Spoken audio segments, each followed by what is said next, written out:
پاکستانیوں، جیسا کہ سہیل آفریدی پر وہ مسجد میں کتے باندھنے والے بیان کے اوپر ایف آئی آر درج کی جا چکی ہے، وہ بھی ایف آئی اے کی طرف سے، لیکن آج ان کے جو معاون خصوصی ہیں شفیع جان، انہوں نے کہا کہ سہیل آفریدی والا بیان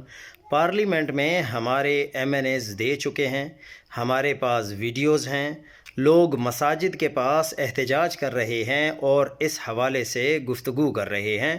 انہوں نے یہ بھی کہا کہ ہمارے جو قبائلی علاقے کے عمائدین ہیں اور جو مشران ہیں، انہوں نے اس پر بات کی ہے، ان کے بھی ویڈیو ثبوت موجود ہیں، لیکن اس وقت کوئی کارروائی نہیں ہوئی، اس وقت خاموشی اختیار کی گئی۔